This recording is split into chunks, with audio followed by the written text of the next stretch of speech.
Halo guys, jadi kita udah nyampe di Museum Perumusan Proklamasi nih di Menteng tepatnya. Nah, kita di sini tuh bakal cari-cari tahu gimana sih perjuangan para pejuang dulu itu untuk merumuskan teks proklamasi. Nah, untuk biar lebih tahu lagi, mari ikuti perjalanan kami. Yeay.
Gedung ini didirikan pada tahun 1920 oleh arsitek Belanda, yaitu yang bernama Blankaart Berg dari arsitektur Eropa dengan luas tanah 3.914 meter persegi dan luas bangunan sebesar 1.138,10 meter persegi.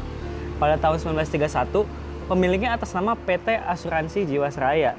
Kemudian pada tahun 1961, gedung ini dikontrakkan oleh Kedutaan Inggris sampai dengan 1981. Selanjutnya, gedung ini diterima oleh Departemen Pendidikan dan Kebudayaan pada tanggal 28 Desember 1981. Tahun 1982, gedung ini sempat digunakan oleh Perpustakaan Nasional sebagai perkantoran. Gedung ini menjadi sangat penting artinya bagi bangsa Indonesia karena pada 16 sampai 17 Agustus 1945 terjadi peristiwa bersejarah, yaitu perumusan naskah proklamasi bangsa Indonesia.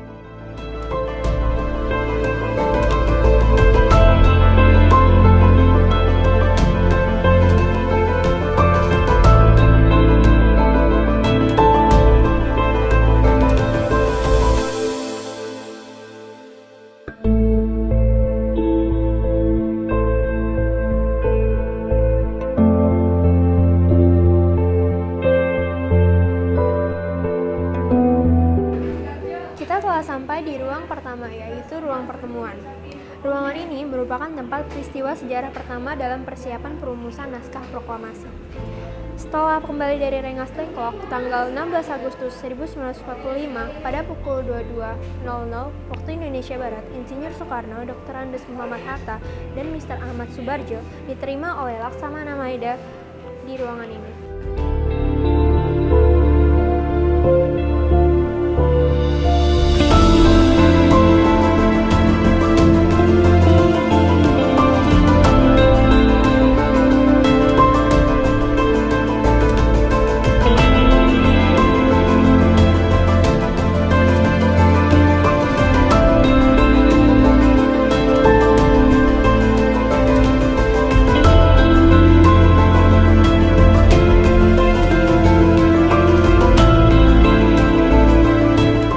Saat ini kita berada di ruang kedua, yaitu ruang perumusan.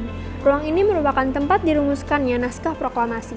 Menjelang dini hari sekitar pukul 03.00 waktu Indonesia Barat, tanggal 17 Agustus 1945, Bung Karno, Bung Hatta, dan Ahmad Subarjo memasuki ruang makan. Mereka duduk mengitari meja makan yang panjang. Bung Karno mulai mempersiapkan draft naskah proklamasi, sedangkan Bung Hatta dan Ahmad Subarjo menyumbangkan pikirannya secara lisan. Setelah teksnya diberi judul proklamasi, dialog pertama yang dihasilkan dari kesepakatan tiga tokoh nasional tersebut adalah "Kami bangsa Indonesia, dengan ini menyatakan kemerdekaan Indonesia."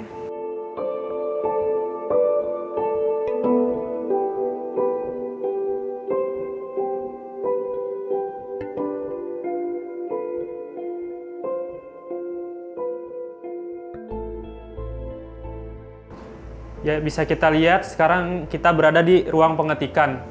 Di ruang pengetikan ini berisi tentang setelah persetujuan dari hadirin, Insinyur Soekarno meminta Sayutu Melik untuk mengetik naskah proklamasi. Sayuti Melik mengetik naskah proklamasi di bawah ruang tangga, ditemani oleh Burhanuddin Muhammad Dia.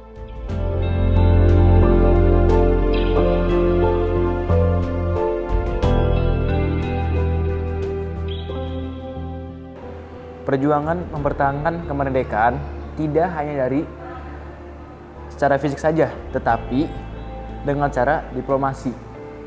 Awal perjuangan diplomasi terjadi di gedung ini, yaitu pada 17 November 1945. Diadakan pertemuan antara pihak Indonesia yang dipimpin oleh Sultan Syahrir dan pihak Belanda yang dipimpin oleh Dr. Van Mock, sedangkan dari pihak sekutu diwakili oleh Letjen Christensen. Nah, pada 7 Oktober 1946, atas jasa baik Inggris, perundingan dilakukan lagi di gedung ini, yaitu antara pihak Indonesia dengan pihak Belanda. Pihak Indonesia diwakili oleh Sultan Syahrir dan pihak Belanda oleh Profesor Schermerhorn. Sedangkan sebagai penengahnya adalah Lord Kilian. Jadi kita udah mengunjungi museum ini nih, kita bisa tarik kesimpulan bahwa teks proklamasi itu sangat penting loh guys. Bisa dibayangkan kan kalau nggak ada teks proklamasi, mungkin saja peperangan di Indonesia masih ada sampai saat ini. Nah, gitu aja ya guys video dari kami. Kurang lebih mohon maaf. Wassalamualaikum warahmatullahi wabarakatuh.